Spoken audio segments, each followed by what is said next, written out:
nós estamos aqui, Pai, porque somente em Ti encontramos as palavras de vida eterna. Somente em Ti encontramos perdão para os nossos pecados. Somente em Ti encontramos a paz que nos reconcilia com Deus. Por isso a Ti toda a honra, por isso toda a glória, por isso nós glorificamos ao Teu nome. E nesse momento te pedimos que o Espírito Santo de Deus que age, que intervém, venha de encontro à nossa realidade, ao nosso coração, alarga a nossa compreensão, alarga a nossa visão, para que possamos viver como alguém que tem um Deus grande, e possamos viver como alguém que confia num Deus, que é o único Deus que está acima de tudo e de todos, aquele que tem estabelecido a sua igreja, e que as portas do inferno não prevalecerão contra ela. Um Deus que tem nos chamado para andar, para fazermos que a nossa vida seja difícil. Por isso nós te louvamos, em nome de Jesus, o nosso Deus. Grandes coisas estão por vir, grandes coisas vão acontecer neste lugar.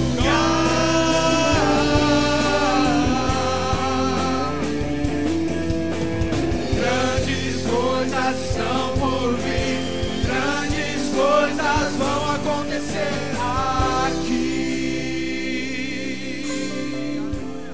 Uma salva de palmas ao nosso Deus. Aleluia.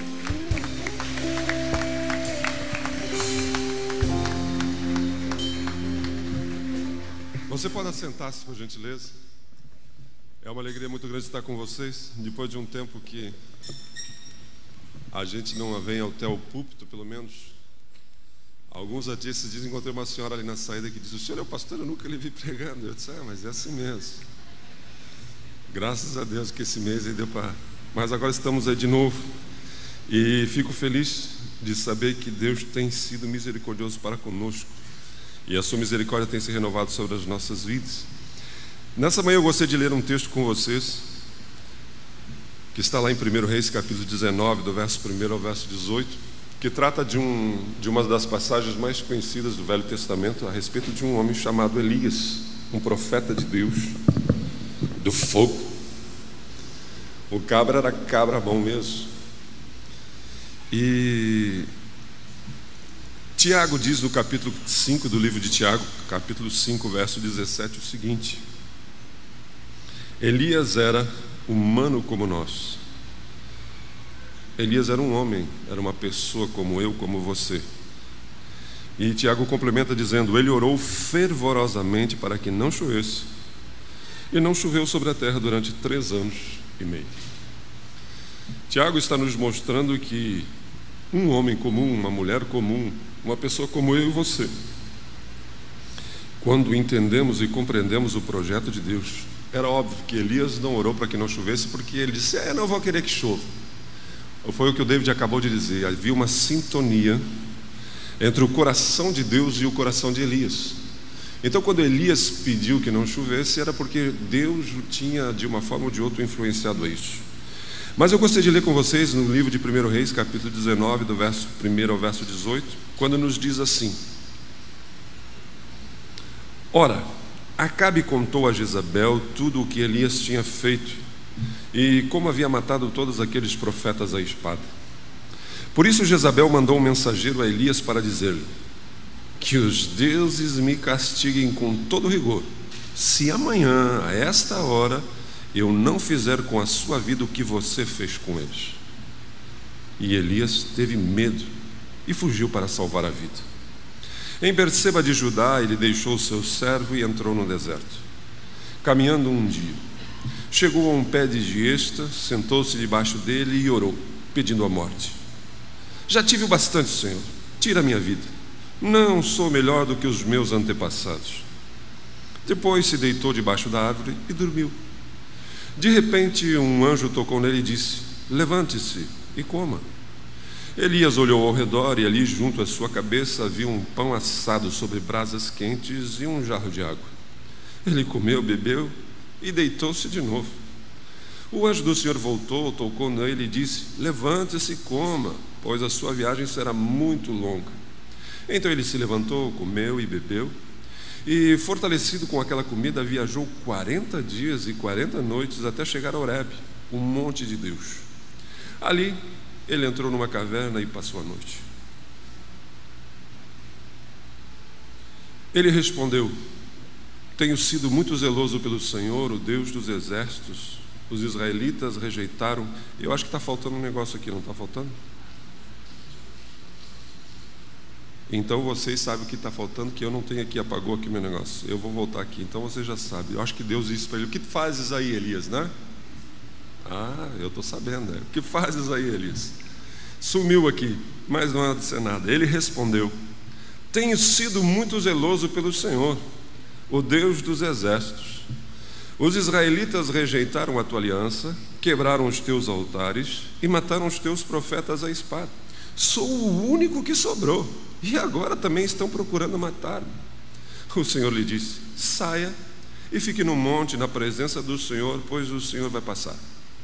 Então veio um vento fortíssimo, que separou os montes, esmigalhou as rochas diante do Senhor, mas o Senhor não estava no vento.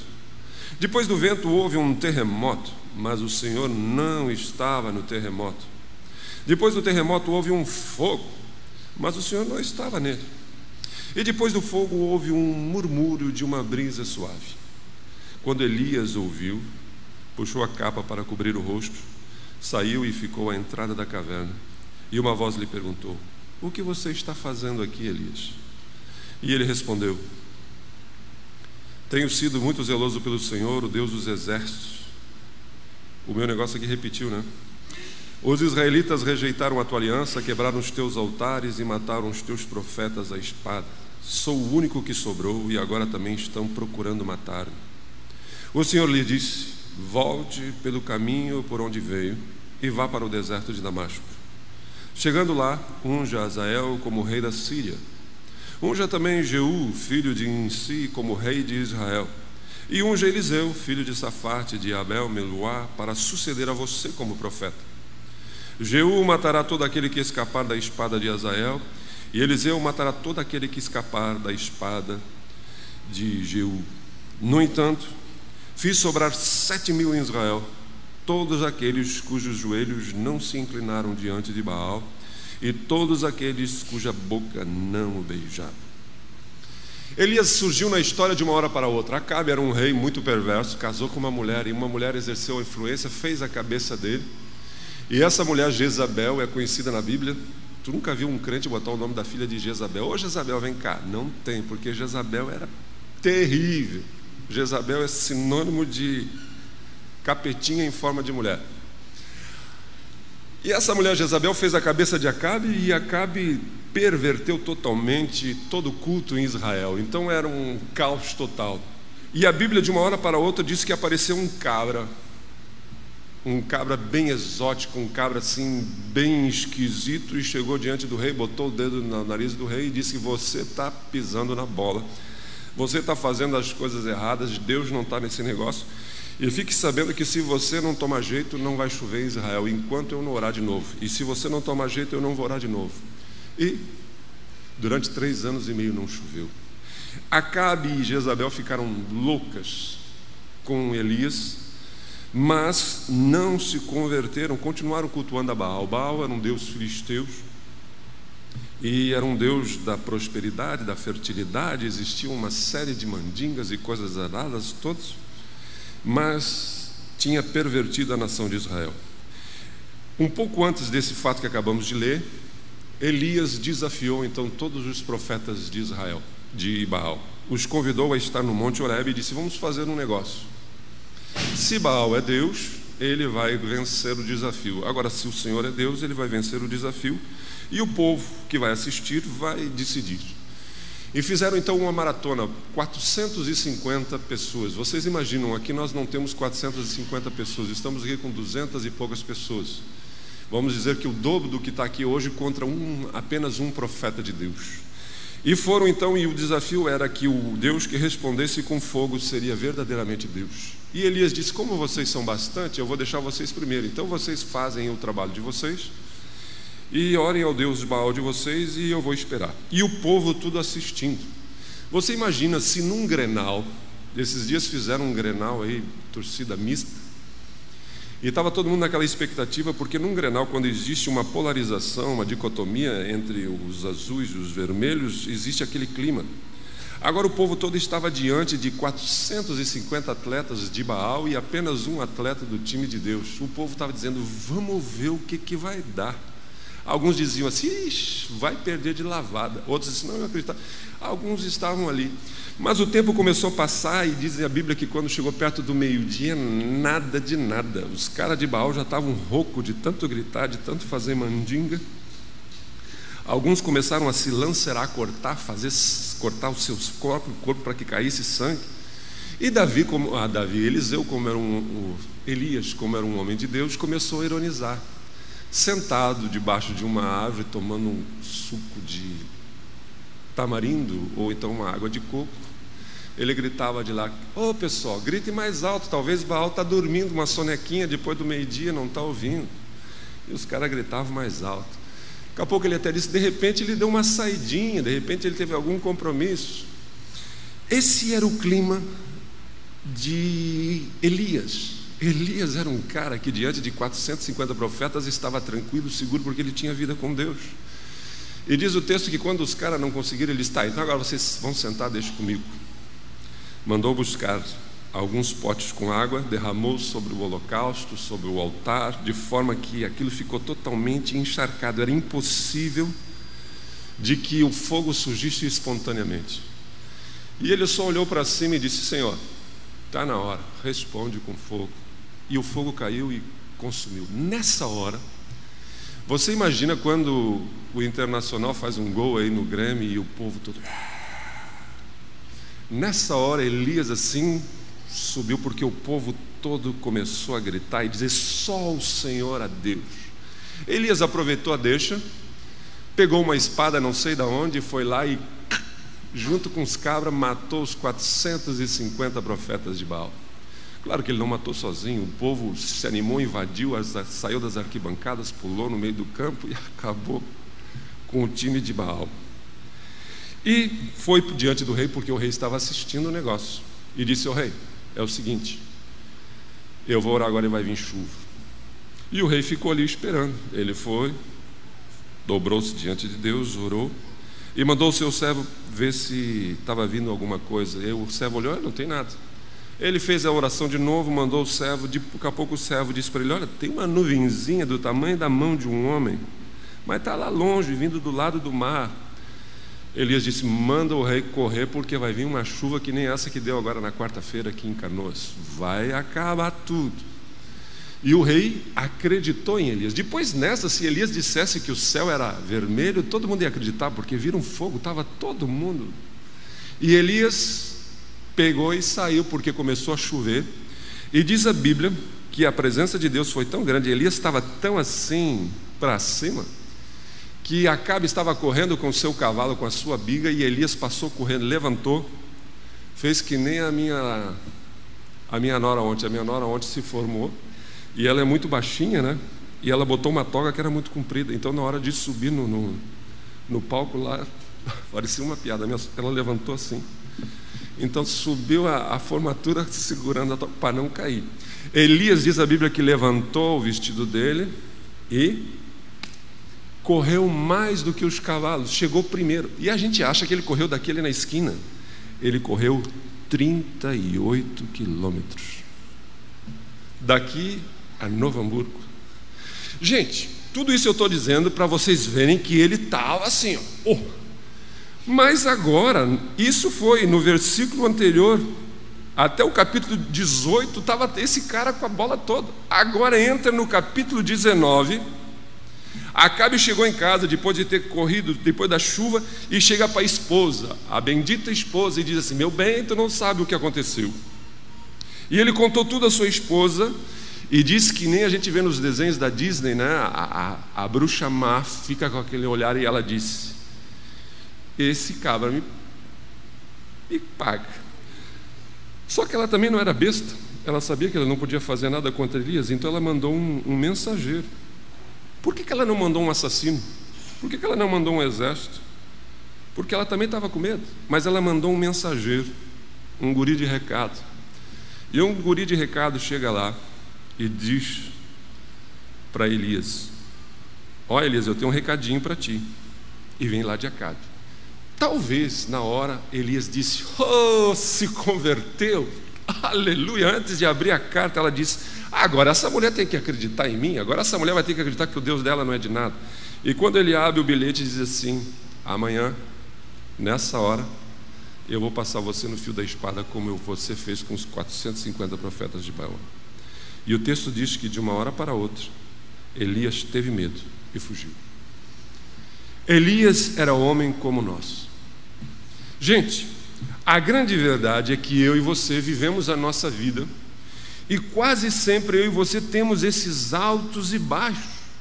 Quase sempre eu e você estamos matando um leão, um gigante por dia. Às vezes nós olhamos para a vida, sorrimos, nós dizemos: estou com tudo, grande é o nosso Deus, coisas boas estão por vir.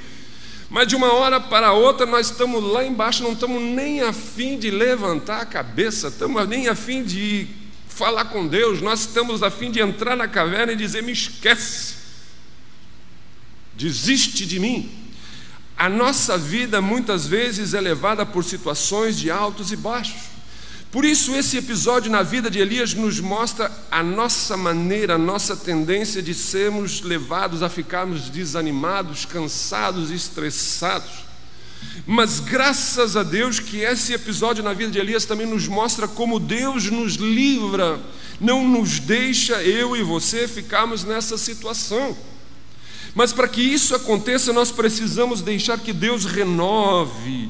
Por isso que Paulo, quando escreve aos crentes de Romanos, ele diz: renovem a vossa mente. Renovar é uma coisa que não se acontece uma única vez, mas acontece diariamente, para que vocês experimentem, para que vocês possam viver a boa, agradável e perfeita vontade de Deus. Aqui Deus está querendo dizer a mim e a você que nós precisamos aprender a renovar a nossa perspectiva. O que significa? A maneira como a gente enxerga a nossa vida, a maneira como nós nos enxergamos a nós mesmos, a maneira como nós enxergamos Deus.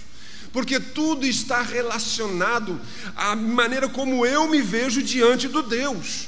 Qual é o Deus que eu vejo e como eu me vejo diante desse Deus. Por isso, nessa manhã, eu gostaria que você aprendesse, você renovasse a sua perspectiva de Deus. Dia desses, a internet, até o Jornal Nacional, os maiores jornais do mundo falaram a respeito de um vestido. Que cor é o vestido? Era o dilema do dia. Ixi, pelo amor de Deus, é azul ou preto ou branco e dourado. Por quê? Porque conforme a maneira como a pessoa enxergava, ela via uma coisa. A mesma coisa Deus está dizendo para mim e para você.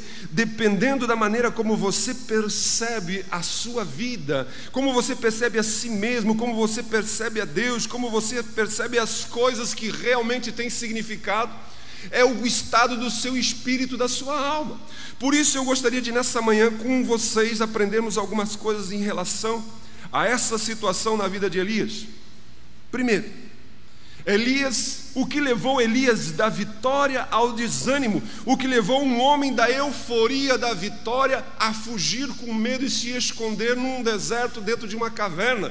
Alguém preferir a morte e dizer: eu quero morrer, eu não quero ninguém. O que levou uma pessoa de um extremo ao outro tão rápido? A primeira coisa que a gente percebe é que ele estava cansado, fatigado. Nos dias que antecederam a sua confrontação com esses homens, esse homem caminhou, esse homem andou de um lado para o outro. Gente, a gente lê os textos, os nomes da cidade, e a gente não imagina o quanto isso era longe. Então de Samaria para Sarepta era 130 quilômetros, como daqui a Capão da Canoa. Esse homem caminhou de Samaria para o Monte Carmelo uns 56 quilômetros, como falei, do Monte Carmelo até a cidade do rei, mais 38, e tudo isso ele fez a pé. Ele estava cansado, ele estava agitado, ele fez muitas idas e vindas, e isso fez com que ele cansasse.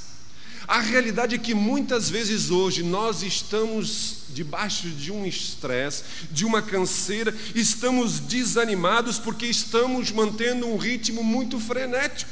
Estamos correndo demais, estamos assumindo compromissos demais, estamos assumindo muitas coisas e isso não nos dá tempo para recompor as nossas forças.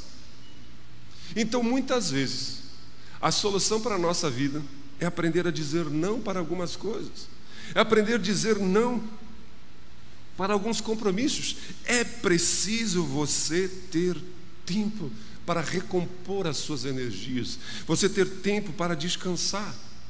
Você se lembra qual foi a última vez que você deliberadamente teve tempo para você e sua família? Quando você pôde parar do corre-corre, quando você pôde simplesmente ficar sem fazer nada?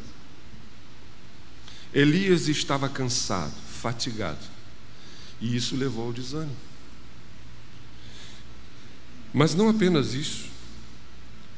Elias criou algumas falsas expectativas. Elias, na sua cabeça, imaginava que a vitória diante dos profetas de Baal colocaria um ponto final na questão do povo adorar a Baal, ao culto religioso. Quando ele ouviu o povo gritando, só o Senhor é Deus, ele disse, poxa vida, agora está tudo resolvido. Ele criou uma falsa expectativa de que se ele vencesse os profetas de Baal num encontro mano a mano, as coisas estariam resolvidas. Mas isso não aconteceu. Quantas vezes nós cansamos, quantas vezes nós desanimamos, quantas vezes nós nos frustramos porque as coisas não acontecem conforme as expectativas que nós criamos. Nós geramos algumas falsas esperanças e quando as impossibilidades da vida, quando as dificuldades da vida surgem, a gente desanima. Eu esperava que se o meu marido se convertesse, as coisas iam melhorar. O cara se converte e as coisas não melhoravam. Eu esperava que se eu ganhasse um pouco mais, se eu mudasse de trabalho, as coisas seriam diferentes, mas as coisas não são diferentes. O aumento de salário vem, a mudança de trabalho vem, mas as coisas não acontecem. A gente cria a expectativa de que eu estou tratando essa pessoa de uma determinada forma, então ela vai reagir de uma outra forma, de uma forma que eu espero, e as coisas não acontecem. Nós criamos uma expectativa, eu estou ajudando, estou fazendo isso, ela vai entender, vai compreender e vai reagir, vai ser grata, e não acontece. Nós criamos muitas falsas expectativas e quando essas coisas não se concretizam, elas constroem dentro de nós uma dificuldade, rouba de nós a energia de continuarmos, porque nós imaginávamos que as coisas agora seriam diferentes. Elias estava cansado, Elias estava estressado, Elias estava desanimado, Elias estava totalmente prostrado, porque ele criou uma falsa expectativa.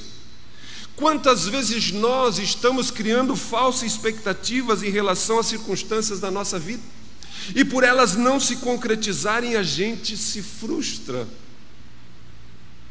Mas não apenas falsas expectativas, mas desilusões. Quantos aqui sabem o que é uma desilusão? Quantos de vocês aqui já tiveram uma desilusão? Desilusão é quando você investe numa causa, quando você acredita numa causa, quando você se doa a uma causa, quando você se entrega totalmente a uma causa e você vê ela fracassar. Quantas pessoas tiveram uma desilusão, pensaram que iam iniciar um negócio, uma coisa, um grupo de crescimento, e as coisas iam dar certo e não deram certo? Quantas pessoas desiludiram porque acreditaram, amaram, se entregaram a uma pessoa e foram traídos? Quantas pessoas se preparam, se esforçam, buscam diligentemente todos os recursos para passarem em um concurso e um vestibular, e quando percebem foram reprovados, sentem a dor da desilusão. Elias se desiludiu. ele se decepcionou porque ele acreditou que aquele povo que gritou só o Senhor é Deus, agora estaria com ele. Mas ele agora se encontra sozinho. A desilusão fez ele perceber-se só. E quando a gente fica desiludido diante de uma situação, a nossa tendência é fugirmos do convívio. Elias era um profeta solitário. Elias, até Deus estabelecer para ele um companheiro chamado Eliseu, ele era um homem solitário. Gente, nós não podemos depender de uma multidão que grita, só o Senhor é Deus. Nós precisamos ter ao nosso lado amigos mais chegados do que um irmão. Nós precisamos ter pessoas mais próximas do que nós, porque a multidão não está com a gente, não. A multidão nunca esteve com Jesus. A mesma multidão que levantou aqueles ramos e diziam Hosana ao rei que vem em nome do Senhor, foi a multidão que gritou crucifica-o. Por isso é preciso que eu e você viemos a buscar pessoas que se aproximem de nós. Mas só que quando isso acontece, nós corremos o risco de sermos desiludidos por essas pessoas. Essa é a verdade. Você vai me dizer, mas pastor, foi justamente o que eu fiz, foi justamente o que eu procurei, foi justamente o que eu nunca imaginei que ele fosse fazer o que fez comigo. Eu criei uma falsa expectativa, eu acreditei e sofri uma desilusão, e por isso eu não quero mais saber de nada. Eu estou a fim de largar tudo, eu estou a fim de fugir, eu estou a fim de ir para o deserto, eu estou a fim de... não tem graça esse troço. Foi o que aconteceu com o homem, com Elias. Por quê? Porque ao mesmo tempo que precisamos, essas relações podem nos provocar a desilusão. Mas é um risco que todos nós precisamos correr. E a gente observa em Elias uma característica nossa, porque ele era um humano, ele era homem, ele era pessoa como eu e você. Quando a gente se desilude com uma pessoa, quando a gente se desilude com alguém, quando a gente se desilude com a igreja, quando a gente se desilude com o pastor, a nossa tendência é ir para a caverna.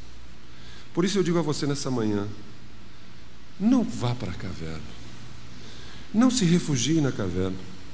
Quando eu e você perdemos a perspectiva correta, a tendência é fugir, a tendência é querer ficar só. A fuga é uma consequência natural para uma pessoa que está com medo, com temor. Então, na verdade, quando as dificuldades, os conflitos, os problemas financeiros, as críticas, os sonhos que não se realizam, não se concretizam, quando nós começamos a ter medo em relação ao futuro, a nossa tendência é pensar em desistir. A nossa tendência é pensar em fugir. Por quê? Porque isso, na nossa lógica, parece ser razoável. Na nossa lógica, parece que isso é o certo a ser feito. Afinal de contas, não valoriza, afinal de contas não deu, afinal de contas, então eu vou ficar na minha. O ficar na minha é voltar para trás e ficar no seu canto. Só que no fundo, quem foge, quem desiste, está demonstrando o seu egoísmo. O texto nos diz que Elias fugiu para salvar a sua vida. Elias fugiu para salvar a sua vida. Ele se esqueceu que existiam muitas outras vidas e pessoas em Israel que estavam em jogo além de apenas a sua. Mas ele preferiu fugir. Parecia até uma situação, às vezes, razoável, mas não era razoável. Quantas pessoas hoje, nos seus relacionamentos, no seu casamento, na sua família, às vezes preferem fugir e se esquecem que tem uma esposa que o ama, se esquecem que tem filhos que o amam, se esquecem que tem um marido que a ama, mas simplesmente ela diz, eu não quero mais, eu vou fugir, eu quero ficar sozinho.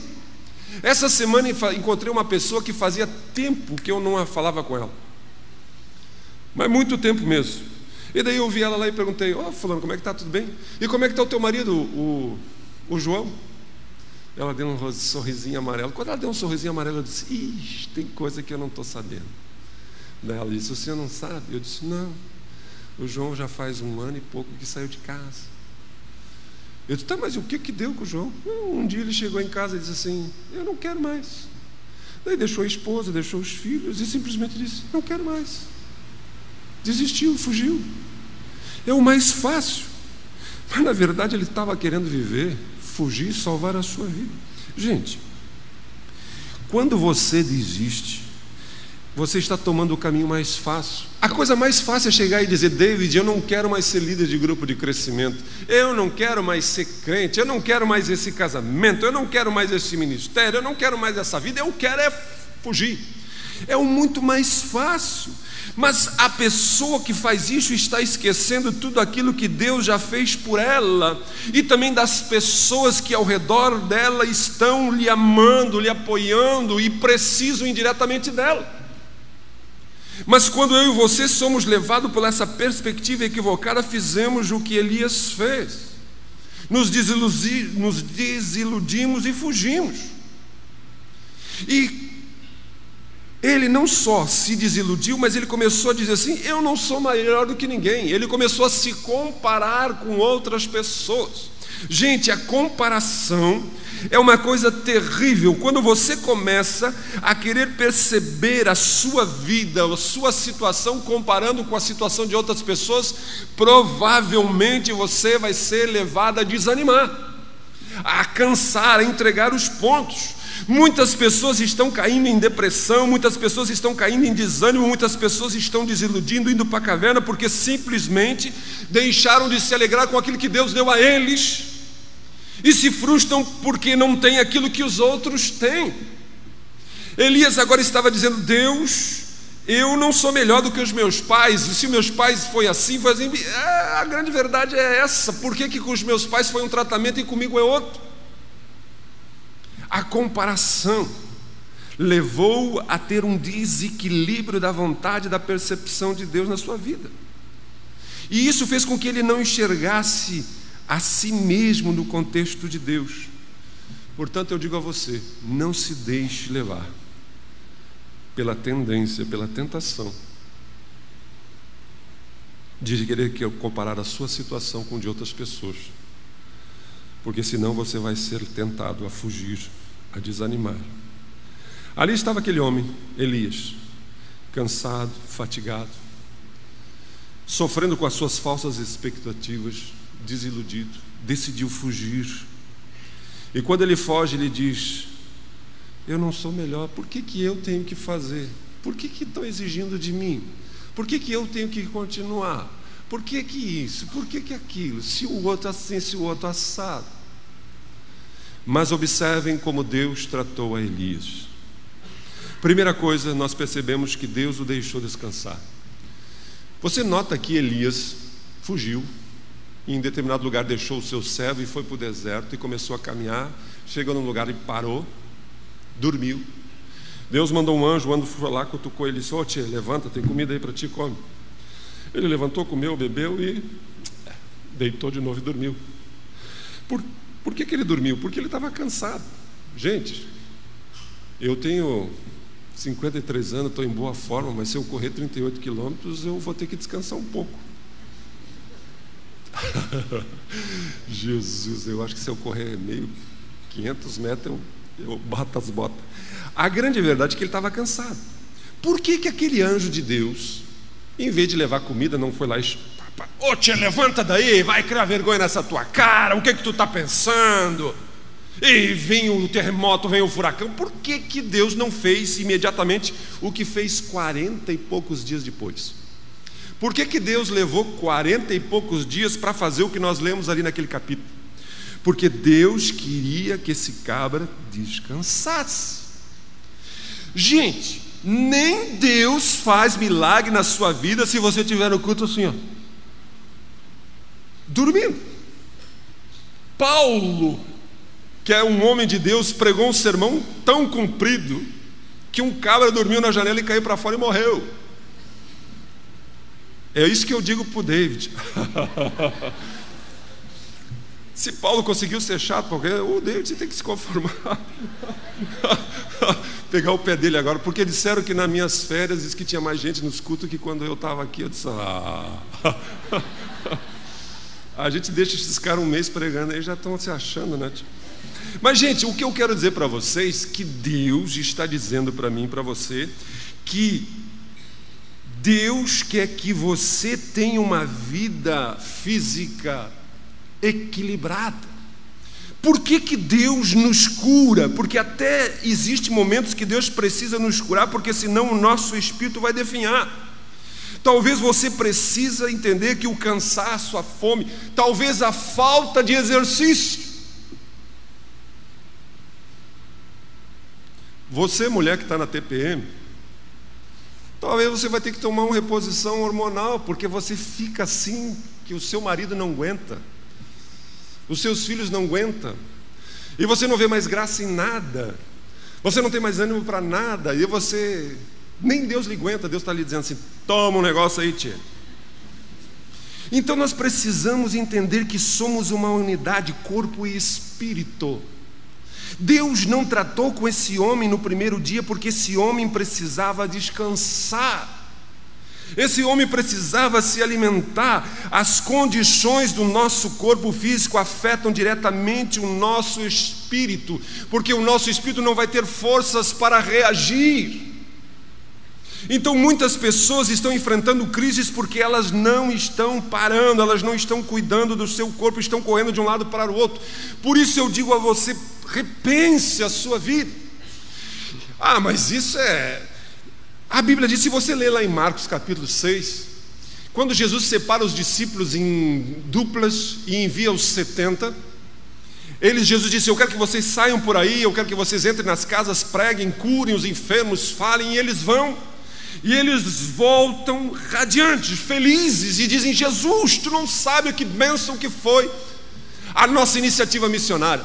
Tu não imagina a bênção que foi esses dias. Nós entrávamos nas casas, orávamos, as pessoas eram curadas, nós falávamos do teu evangelho, nós repreendíamos o diabo, as coisas aconteciam. E eles dão o seu relatório, e quando eles terminam o seu relatório, Marcos registra que Jesus olhou para eles e disse assim, e lhes disse Jesus, vinde repousar um pouco à parte num lugar deserto. Por quê?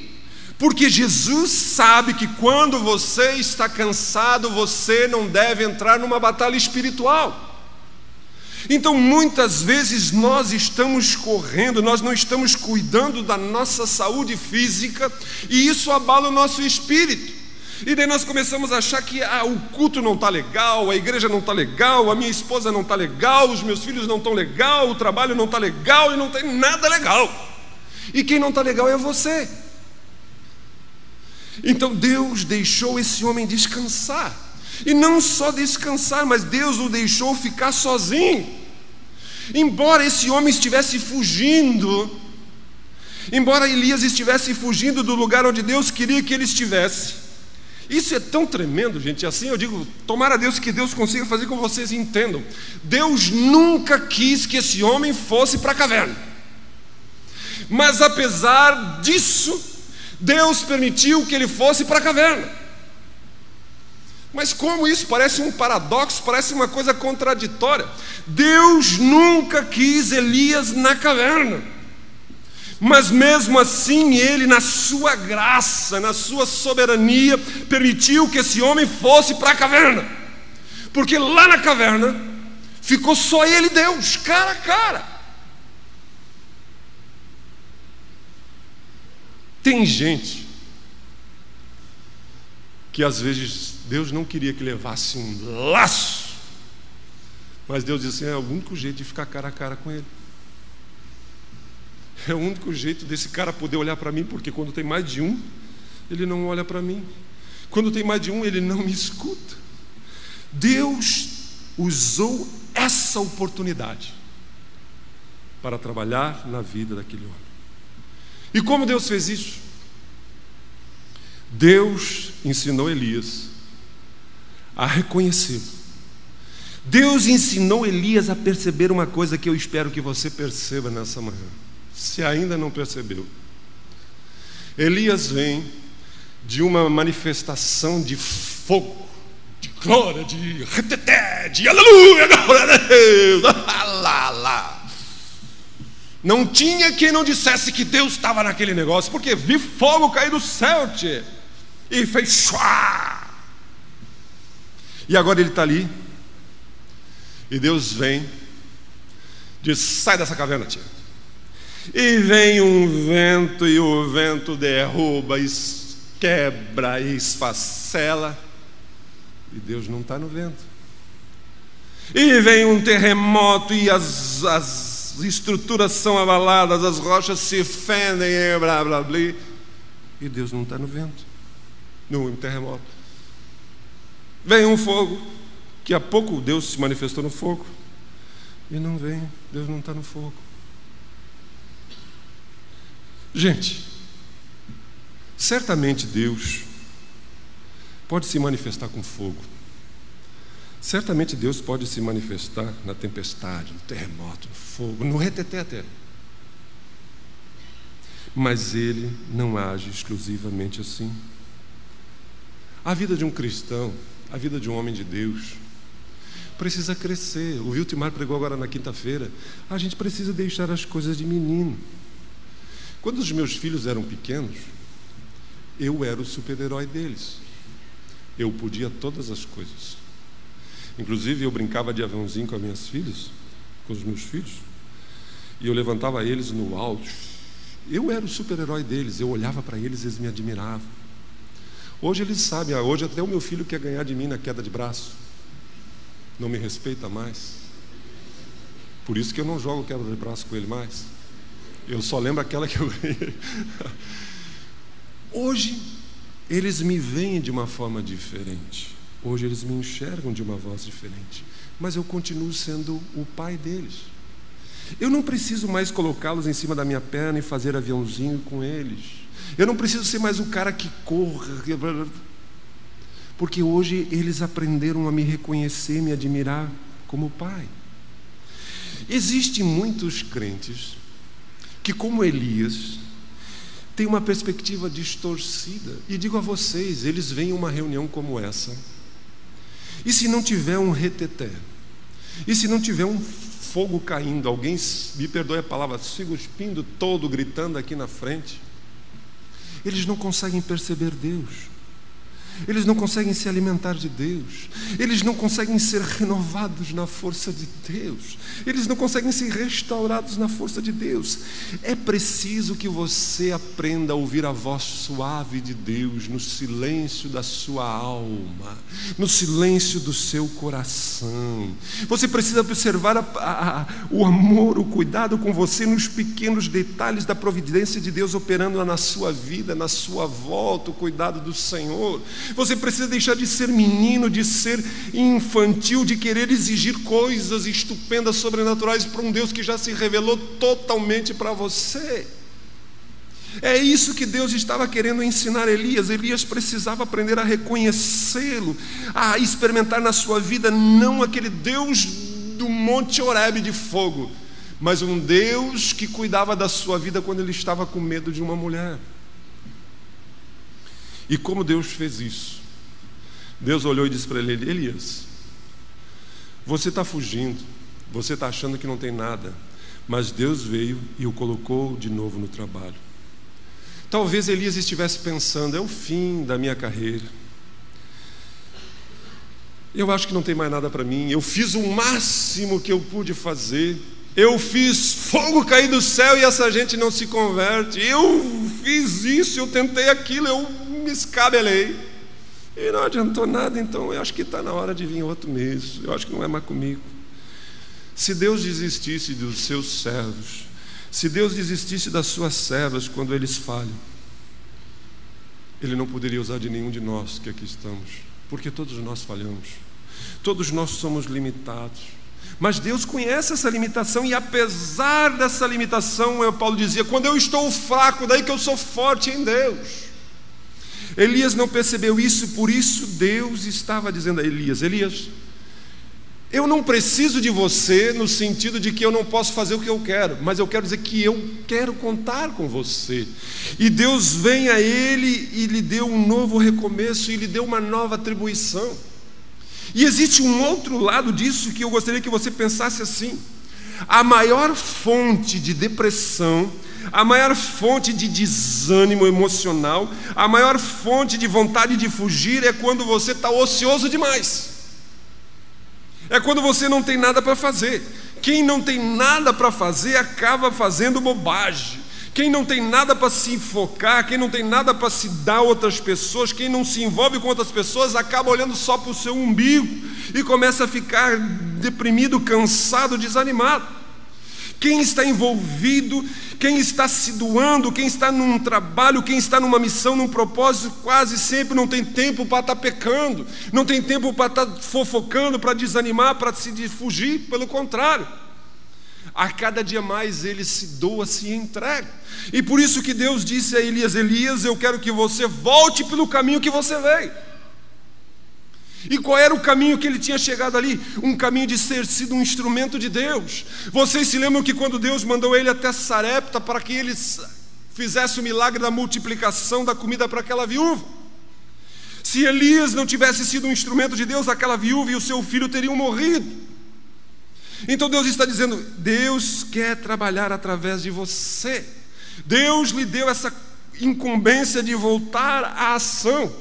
E por fim, Deus disse: Elias, você precisa ver além de você mesmo. Você está aqui achando que você está só. Você não está só. Eu guardei 7.000 fiéis. 7.000. Às vezes nós estamos sentados aí onde você está. Às vezes nós estamos dentro da nossa casa. Às vezes nós estamos rodeados dos nossos familiares e nos sentimos só. Só que eu digo uma coisa a você: você não está só. Você pode se sentir só, mas existe. Deus sempre vai levantar. Deus sempre vai sustentar pessoas que estejam ao seu lado. E o mais interessante, da onde vieram esses 7.000 pessoas que estavam em Israel fiéis? Era um resultado do próprio trabalho de Elias. Era o resultado da própria ministração de Elias. Deus está dizendo a mim e a você: pare de olhar somente para si mesmo. Existe um mundo de pessoas, de circunstâncias além de você mesmo. Porque às vezes nós temos a tendência de olharmos apenas para nós e acharmos que nós estamos mal, tudo está mal, tudo está ruim. Mas Deus está dizendo: você nunca estará sozinho nos seus momentos de impossibilidade, nos seus momentos de tendência a fugir, nos seus momentos de desânimo, nos seus momentos de cansaço. Nessa manhã, eu quero dizer a você: Deus quer encorajá-lo. Talvez o seu ano não tenha iniciado muito bem. Talvez você esteja como Elias, cansado. Cansado fisicamente, cansado emocionalmente, cansado espiritualmente. Talvez você tenha tido falsas expectativas em relação à igreja, ao seu pastor, à liderança, às pessoas. Talvez você se desiludiu com o seu esposo, com a sua esposa, com alguém que você confiou, com algo que você se doou. E isso tem te trazido o desânimo.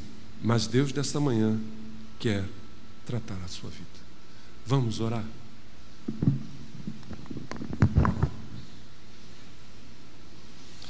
Pai, eu sei que existe nesse lugar homens e mulheres como Elias, porque Elias era como eu, era como nós.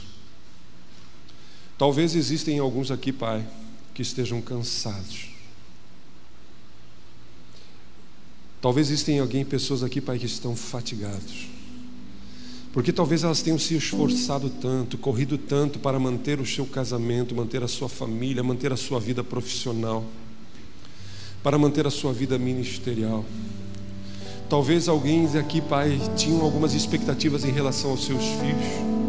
Pensaram que os seus filhos iam crescer, iam ser dessa forma, iam reagir dessa forma, e as coisas deram tudo errado. Talvez eles pensaram, Pai, que ao ministrar, ao tratar na vida de uma pessoa, as coisas teriam pelo menos gratidão, e não foi isso que tiveram. Alguns talvez estejam desiludidos, Pai, porque acreditaram tanto, investiram tanto, se doaram tanto, e as coisas fracassaram. Talvez seja algo, Senhor, emocional, espiritual, financeiro, material. E isso tem levado os teus filhos a cansar. Coisas que saem fora do controle, coisas que estão além de nós. Mas em nome de Jesus,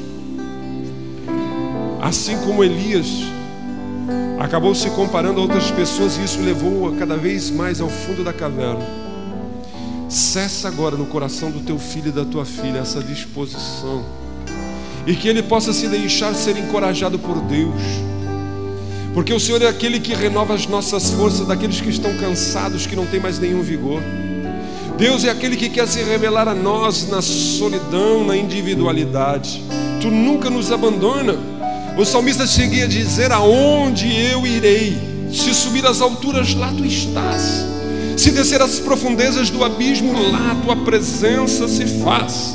Se eu tomar as asas como as asas da alvorada e voar para bem longe, a tua presença está comigo. O Senhor está querendo consolar, fortalecer. Deus está presente e quer se revelar a nós. Ensina-nos, Pai. Ensina-nos a te reconhecer nos pequenos detalhes da vida. O Senhor está no fogo, o Senhor está no vento, o Senhor está na tempestade, mas o Senhor também está nos pequenos detalhes do nosso dia a dia, da nossa vida, da intimidade contigo. Fala ao nosso coração. Renova as forças agora em nome de Jesus. Vamos ficar de pé. E nessa manhã eu gostaria de orar com você, que gostaria de ser encorajado por Deus. Feche seus olhos aí onde você está. E se você quer uma oração, venha até a frente. Nós vamos estar orando para que Deus encoraje a sua vida, para que Deus renove as suas forças. Talvez você tenha enfrentado desilusões, falsas expectativas, mas Deus está querendo renovar as suas forças. Venha, crendo na ação de Deus. Fale com Ele. Elias não escondeu nada de Deus. Elias não omitiu nada de Deus. Ele falou o que estava no seu coração. Ele chegou a dizer: a sua oração, em vez de ser uma oração dizendo Deus me fortalece, foi uma oração dizendo Deus me mata. Até mesmo a sua oração era uma oração errada, era uma oração equivocada. Talvez a sua oração tenha sido uma oração errada, equivocada, mas Deus está querendo nessa manhã, apesar da sua oração errada, apesar das suas dificuldades, renovar a sua força, renovar o seu ânimo, dizer que você não está só, que existe ainda muitas pessoas que precisam de você, que precisam ser tocados, ministrados. Deus quer mudar a sua vida, Deus quer encorajar você, em nome de Jesus. A liderança, os pastores, os ministros vêm orar por esses queridos. Enquanto eles estão orando, você vai orando, em nome de Jesus. Pai, nós estamos diante de um Deus que age, do Deus de Elias, aleluia. É um Deus de fogo, é um Deus de poder, é um Deus que derrama no seu poder, que faz cessar a chuva, mas é um Deus que se importa com as nossas vidas, um Deus que vai lá na caverna e diz o que você está fazendo aí. Então agora em nome de Jesus, Deus, tu conhece a caverna que teu filho, a tua filha está vivendo agora. Ministra, encoraja, fortalece, em nome de Jesus. A graça do Senhor, aleluia. Pra Deus não há impossíveis, tá forte, Ele tira a vida, e no deserto Ele faz brotar um rio de águas tão profundas. Pra Deus não há impossíveis, das cinzas Ele ergue sua fé, toca este coração por um novo e tudo volta ao lugar. Nós te damos graça, Pai, porque essas pessoas que estão aqui são tuas filhas, e assim como Elias, tu te importa com as suas vidas. E eu te posso agora em nome de Jesus.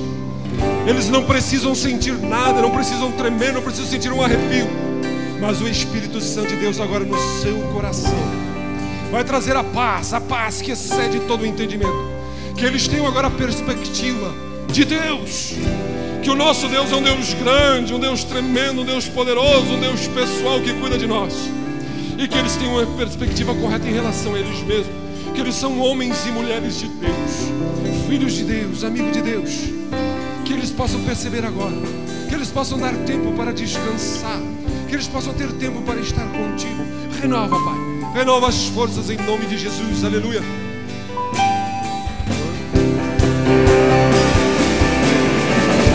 A Deus não há impossíveis, da morte Ele tira a vida, de um deserto Ele faz brotar, num rio de águas tão profundas.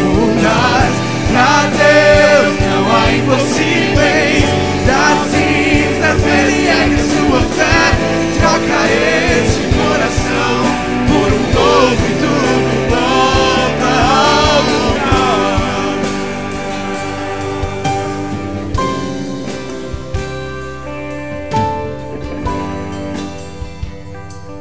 Meu irmão, minha irmã, você que está aqui na frente, creia. Creia que Deus tem algo para você. Descanse no cuidado, no amor do Senhor. Reavalie a sua prática, a sua vida. Descanse no Senhor. Leve para casa esse informativo. Ore em cima daquilo que está no seu coração. Leia Deus. Leia e diga: Deus, fala comigo, renova a minha vida. Não me deixe estar preso em falsas expectativas. As desilusões acontecem, mas elas não definem a nossa vida. O que define a nossa vida é a nossa entrega ao Senhor Jesus. Que Deus possa abençoar ricamente a vida de vocês. Vocês podem voltar aos vossos lugares, em nome do Senhor. No corredor você tem algumas pessoas com colete cor de laranja. Essas pessoas têm uma literatura e um CD gratuitos para você, para que você ouça, leia e saiba mais a respeito desse Jesus. Meus queridos, vocês sentem um minutinho aqui só que eu queria dizer uma coisa aqui. 2 anúncios que eu preciso dar para vocês. Primeiro, nós estamos realizando um espetáculo de Natal agora, de Páscoa, agora na data da Páscoa. E junto a uma cruz e um pano vermelho, está ali à direita, quem sai, o Rodrigo vai ficar ali. Se você quiser participar como ator, como artista, como cenógrafo, como técnico, como auxiliar, como alguém para maquiar o pessoal, são N oportunidades para servir. Precisamos que você nos ajude. Então você pode ali falar com ele e se inscrever. Inicia segunda-feira, 20 horas. Inicia o que? Os ensaios? Segunda-feira, 8 horas da noite, os ensaios, mais a coisa arada toda. Conversa com o Rodrigo ali, ele vai dar mais informações. Segunda coisa que eu queria dizer para vocês: me procuraram e perguntaram para mim assim: o nosso país está vivendo uma crise em relação à corrupção, Lava Jato e não sei mais o que, Supremo Tribunal. Nunca aprendemos tanto como funciona o Supremo Tribunal Federal, como funciona isso, funciona aquilo outro. Existe uma crise muito grande no nosso país, ética, moral e de corrupção. E me perguntaram para mim assim, se como cristão poderiam participar dessa manifestação que vai acontecer agora no dia 15 em Porto Alegre, 2 horas no Parcão. Eu disse que nós como cristão não só podemos participar, como devemos ir contra tudo aquilo que é contra os princípios e os valores do reino de Deus, de uma forma ordeira, organizada, não política, não baderneira, mas nós podemos dizer não à corrupção, não à manipulação. Não estamos dizendo que temos que pedir impeachment de presidente, não, nós queremos um país sério, uma nação séria. Então, se você sentir de Deus de participar, vá. Evite baderna, evite confusão, evite agressão, bate-boca, que isso não leva a lugar nenhum. Mas você dizer não, era o que eu acabei de falar com Elias. Elias foi o homem que chegou diante de Acabe. Para quem conhece a Bíblia sabe disso. Acabe tinha junto à sua casa, do lado da sua casa, uma vinha. E era uma plantação, era uma fazenda muito bonita. E ele, Acabe, botou os olhos e disse: vou comprar essa fazenda. Foi lá falar com o proprietário, e o proprietário disse assim: não posso vender, isso é herança de família. Mas Acabe disse: não, eu pago bem. Diz ele: eu não vendo porque é herança de família, isso vem do pai para filhos. Ele chegou para casa, desiludido, a mulher dele disse assim: Acabe, por que tu está tão abatido? A Jezabel, aquela famosa. Ele disse: eu queria tanto aquela vinha ali. Mas o cara disse que não vende porque é de família. Ela disse: deixa de ser bobo, tu é o rei. Tu faz o que tu quer e não tem que dar explicação para ninguém. E ele foi lá, matou o proprietário da vinha e ficou com a vinha. Elias surgiu na história justamente como a igreja, dizendo: isso está errado. Elias não deu pau no Acabe, não pegou uma espada e foi lá e passou a faca no Acabe, não pegou, mas ele disse: isso está errado. E o que estão fazendo no nosso país está errado. Então, como igreja, você não só pode, como tem a obrigação de dizer: isso não é correto.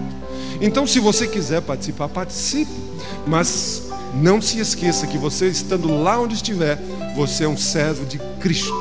Então, nada de bagunça, nada de baderna, mas dizemos não à corrupção, não a botar as coisas por baixo dos panos, não à manipulação, não ao engano. Isso é de Deus. Amém? Vamos orar, vamos ficar de pé. Pai, nós te damos graça porque Tu tens sido um Deus bom para conosco. Que a Tua misericórdia nos alcance. Colocamos diante de Ti agora essa semente que foi lançada no coração de cada Teu filho, que ela possa germinar. Não permita que ninguém fique na caverna, porque o Senhor vai de encontro às nossas vidas na caverna e nos diz: sai daí, que existe uma vida a ser vivida, e que possamos vivê-la de uma forma que o nome do Senhor seja glorificado, e experimentamos na nossa vida a boa, perfeita e agradável vontade de Deus. Abençoa também, Senhor, a vida da Renata que está indo para a Fortaleza. Cuida dela, abençoa ela, sustenta ela. Ela é Tua. É o que te pedimos em nome de Jesus, o nosso Deus. Amém? Aleluia. Até hoje à noite, 19h30, 5h30 da tarde, a nossa classe de membresia.